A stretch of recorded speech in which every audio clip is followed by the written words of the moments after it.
Welcome back to the off cycle. I know it's been a while since I did an update on this Runabout project. I just been working on it, and dealing with a nightmare of some engine issues. I ended up selling the 50 horse Johnson that I had, cleaned it up, ended up selling that, and I picked up a 60 horsepower 3-cylinder Mercury that was really clean motor, freshwater motor and everything. 140 pounds of pressure on every cylinder, like really great motor, but ended up being that the drive shaft was seized and I went to take the lower unit off and replace the impeller, so that turned into an absolute nightmare. I'll show you a little bit about that in a minute, but right now I'll show you what the inside of the boat looks like. I've got the transom all glassed in and I'm about ready to start on with the stringers, but I've been tied up with dealing with these motors. So I do have the transom glassed in. I had like 3 layers of glass on there and like 5 layers in the corners. And then the day before yesterday, I did kind of a final layer, and then I had a scrap. I just went across the mounting holes. There's a bunch of air and stuff behind it because once I laid that final layer in, it did get rained on a little bit. So that's why it looks kind of foggy and hazy, which I'm gonna run with it once I sand this all down. I think it'll be just fine. I really don't even think it needed this layer, but it was just one kind of final layer and a final tab in to go over everything else and over the ends of the seams. So I think it's gonna be fine. This transom is like, it's over 2 inches thick. I mean, it's beefy, definitely beefy it needs to be. So I just got some sanding and grinding work. I did wrap it over the edge to keep everything out, and then a lot of this is actually going to get glassed too again when the top cap goes on. There's more glass work that's got to be done. The top cap actually gets glassed in like right here, somewhere around in here where the splash well is. So that top cap, you actually have to cut fiberglass to get it removed. It's not as simple as just taking the rivets out and popping the top off. It's integrated at the transom. So my next step is to I've got some poly construction adhesive, which is what I'm going to use to set in my stringers and do my fillet. I'm going to skip the whole thickened resin portion of that. I think filling in with that poly, from what I've read, it will be just fine. And then I'll be able to glass over those, get them all level. I did measure out I put the center one in the other day and measured the old floor, and it's sitting just maybe like an 1/8 of an inch higher. But I think I'm fine with that. If the floor is a little bit higher, I really don't think it's going to make a difference. So I'm going to run with the stringers as they are and level off the center one. So that's what is next. I've been bouncing back and forth between doing the work on the hull, the work on the top cap, which there was a bunch of marks all here were from the mold, where it was just the fiberglass itself was kind of protruding through, and I had a bunch of bumps and everything. It's bigger than any kind of filler primer would fill. So I've got some filler on there. Actually, just Amazon guy just brought me my total fair that I'm going to fair in the whole top deck to get rid of that texture. It was only up here in the top. None of the rails or anything else had that, so I wanted to get that out of there. If I'm going to spend all this time and whatnot working on this boat, I want it to look nice. It almost had like this weird anti-skid texture on the top, but it was only in certain areas, so I know it wasn't intended to be like that. Let me go through and show you what's going on with this motor. So this is the power head of the motor. This is a complete motor. Here's the midsection, tilt trim and everything. There was a lower unit on it, undersized stainless steel prop. The cowling and everything goes there. I bought this motor completely assembled. It's really a clean motor for its age. Perfect compression, really good shape. It's a 1987 motor. So the problem I ran into before I even put it on my stand here, because my Johnson was on this stand, so I didn't really have a way to put this on there. So it's been hanging from the engine hoist, which of course, because it's hanging from the flywheel, I can't start the motor and all that. But I did do a compression check and everything when I went and bought it and purchased it, and it all checked out really, really well. So I know the motor will run. and there was nothing wrong with the lower unit. It had oil and everything in it, shift worked, everything like that.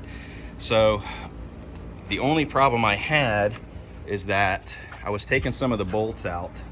A lot of these bolts I took out, cleaned them up, put anti-seize on them. I just really paranoid about bolts getting seized, so I'll try to take them out, and if they'll come out, then I'll take them out, put anti-seize on them, put them back in. I was doing that with some things. This motor mount bolt right here was really bad, and it sheared off.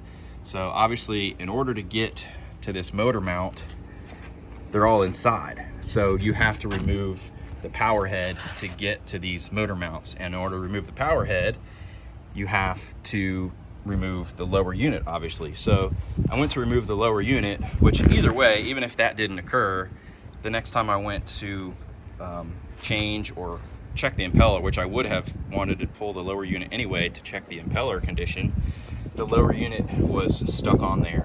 I used the engine hoist, chained up and chained the lower unit, tried to winch it up, pull everything apart, nothing. There's no way you could get to where the drive shaft goes in without removing the midsection and all that. So for days on end, I had the motor upside down. What I actually had to do is I had to take a large hammer to the lower unit. The lower unit basically was just sacrificial at that point. So I had to chip away the lower unit so I could get to the bare drive shaft. Then I had to do all kinds of cutting with the angle grinder to cut the water pump housing and all that stuff off of there.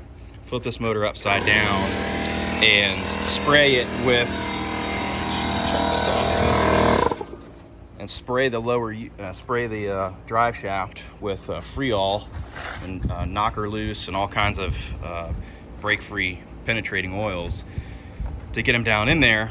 For several days I let those sit, and then I would try it, tap on it, try to pull it apart. Nothing. So finally yesterday I really worked on getting the power head free. I had a couple of bolts, like 2 nuts that I had to actually cut off. So it is these 2 studs, these 2 front studs I'm gonna have to replace because I ended up cutting them because they were too rounded off for a wrench. And once the power head's on there, there's no way you can get any kind of like vice grips or anything on there. So I ended up having to cut those.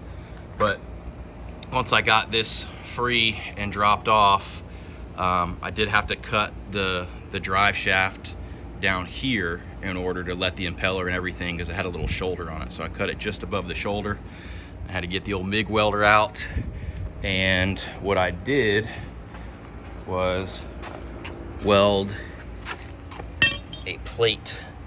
I welded a plate to the bottom of the cut drive shaft, and you can see right here the marks from a waffle-headed hammer. I struck it like 3 times maybe, and it finally came out. I've cleaned it up, but the thing was bone dry, so that was the problem. So whoever put it back in there didn't put any grease or anything on it, and it was bone dry. So please, for the love of humanity, if you take your lower unit off, put new grease, or grease in general. There's nothing on it. Or if it's old, just clean it off and put some freaking grease on that thing, because this motor right here, perfectly good motor, was almost ruined because I couldn't get the drive shaft out. And there's a lower unit now that is completely trashed. I'm gonna have to find a lower unit, but the lower unit is trashed now because somebody was just too lazy or too stupid to not put grease on these splines.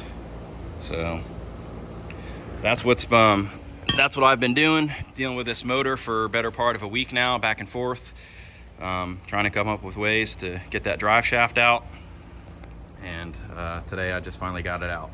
So once I find a new one now, then I've got a couple other things. I've got to order a base gasket, 2 studs. The next thing is to get those studs out of there. I'm hoping that they will come out. Well, I got my welder out. I think I'm just gonna go ahead and thread a nut on there and weld a nut to it, and use a wrench and back them out rather than trying to use 2 nuts. So that's where we're at now. And then I have been getting rained on quite a bit, and don't really know how I'm gonna go about putting these stringers, setting all these stringers in, because I'm worried I'm gonna set stringers in there and then they are going to get rained on before I have a chance to glass over them. So I might actually be putting one stringer in at a time, and then I'll be using some kind of probably that construction adhesive on top of them, and putting the floor on top to take up any gaps and really help it level out. I think that's probably the best way to go.